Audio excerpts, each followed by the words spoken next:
Okay, so I have my Fiat 500 dash, and it still has my air vents, and it still has my sport hazard and heat button. So I definitely want to take those off because what I am planning on doing is striping the whole panel and also the 500 emblem, if I can get that off, because I am going to mask and paint. So I need those off just to make it easier. So um, this has Phillips head, so I'm just going to change to my Phillips screwdriver. This little guy, easy.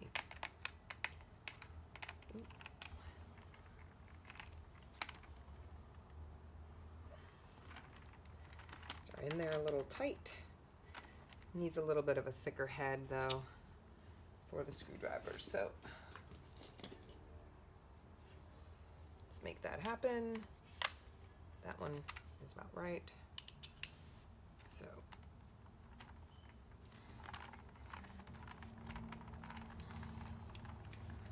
right. All right. One.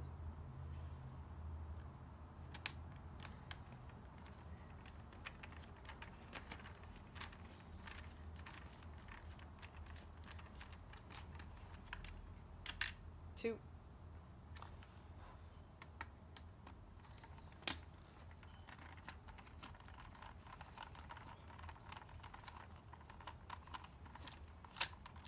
And three.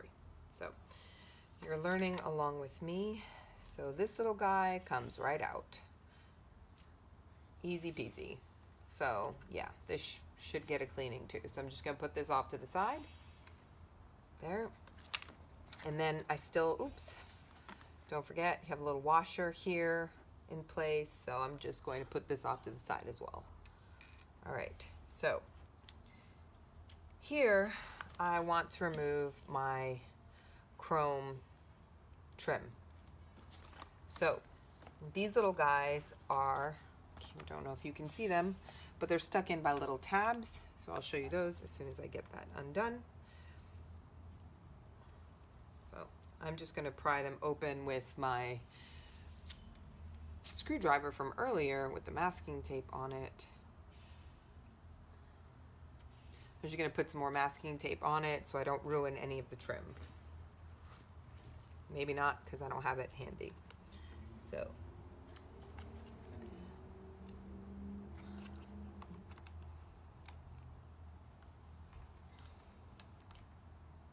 So we're just popping the tabs towards the center and just pushing out. And so that comes out nice and neatly, no damage done. So there is my center trim, my chrome trim for my console.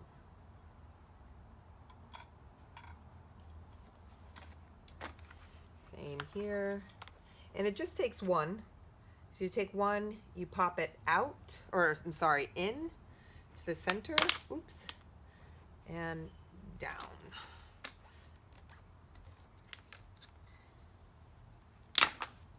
All right. Oh, I really hope I didn't break that. Nope, no broken pieces. All right, so we're still good. Be gentle because it felt like it was gonna crack.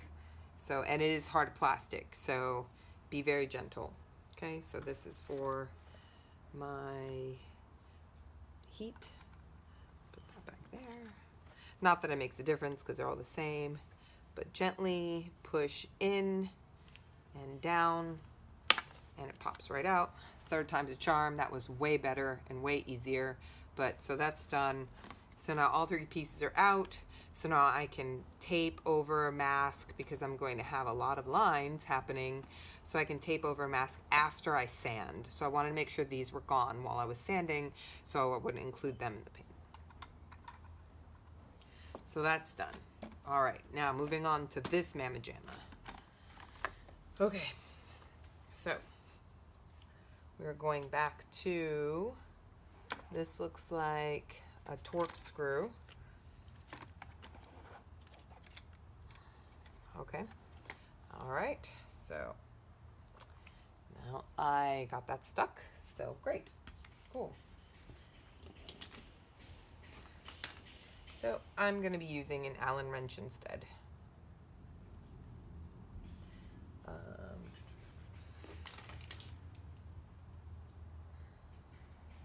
think I left the other one downstairs, but it definitely looks like somebody's done some work on this before.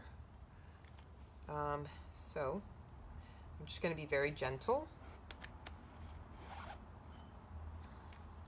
Super simple, really easy. So somebody definitely has been in here before. So the screw looks like it's pretty beat up. So it's easy enough to do. All right. So that one's there. I don't see any others. I thought there might be one more, but then it looks like it's just being held in place by clips all the way around. So let's hope that that is what it is.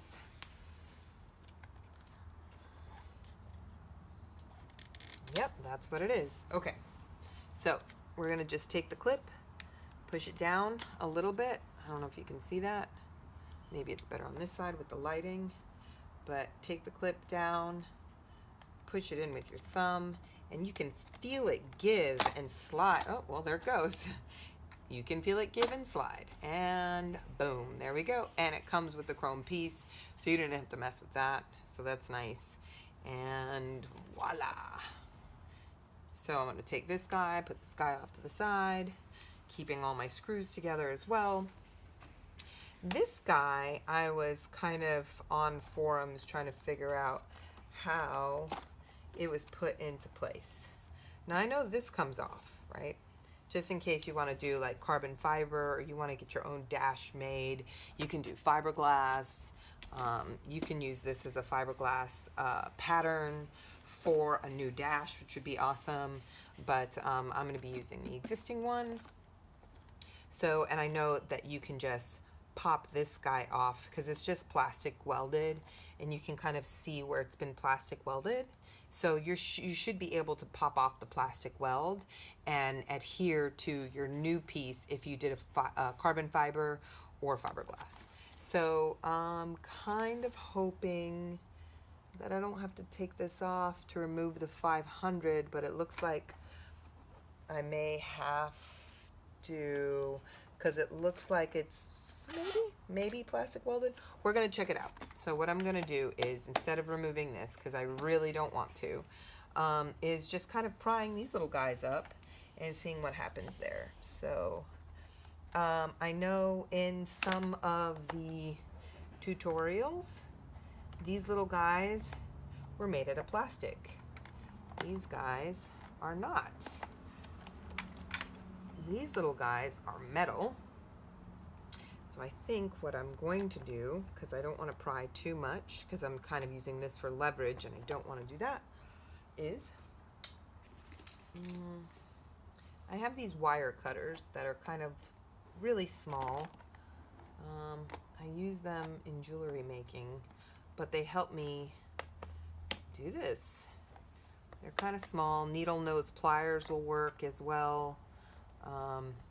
I like these because they're flat, and they're wire cutters. So I'm going to be able to reuse this, and that's kind of what I want. I want to make sure that these stay intact so I can reuse them. So I'm just going to take a piece of this tape, and I'm going to just go boop, just tape that guy right there. All right, and then same with this side, just kind of wedge under there. I'm really trying not to put so much leverage on the plastic itself, because I really don't want to damage this plastic and have to repair it or make another one or buy another one. So, oh, that just came off all the way. I don't know if that's a bad thing. Oh, I see. So these are metal and these little guys are plastic. So if anything, we could always use 3M tape to put them back on. So there's one less thing on the 500. So I'm going to just hold it down so it doesn't move so much, because I feel like that's what made it pop off, was that it moved a lot. We'll leverage this way.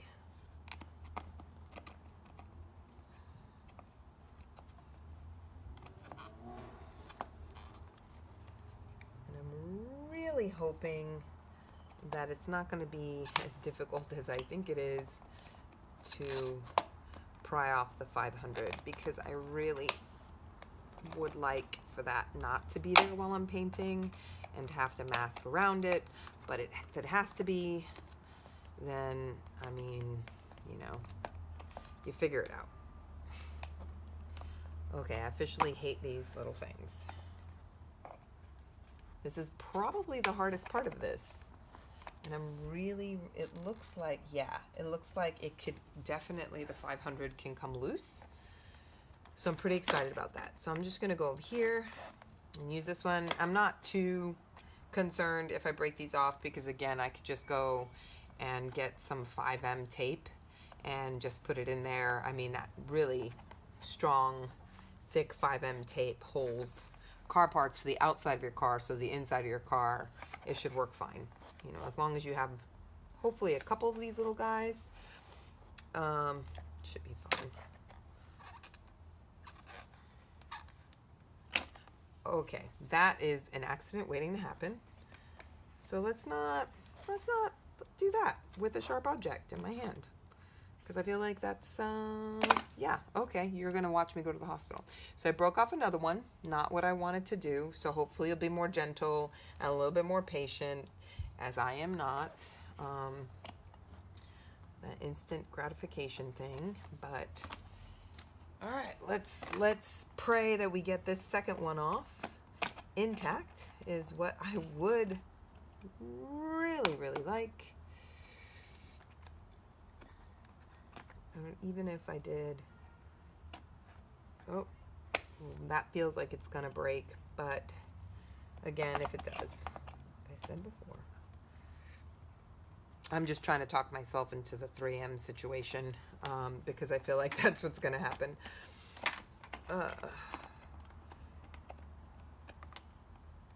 Again, trying not to put too much leverage on this outside rim, only because I do not,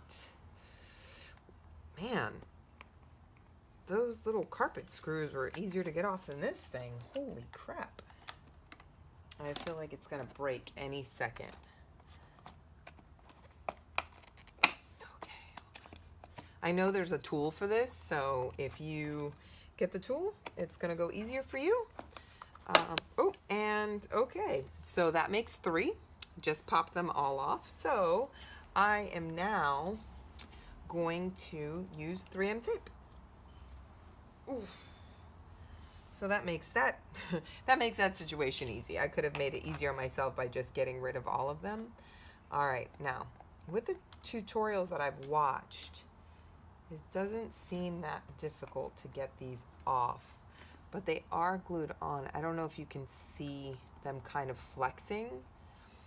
I do not want to crack this because, okay, they're stuck on with tape as well. So this will probably be a heat gun situation where I heat up the tape, heat this up from the back so I can pop this off a lot easier. Because the last thing I want to do is I don't want to crack these. So I will see a man about a heat gun, or woman about a heat gun. But yeah, it looks like it's on there pretty good.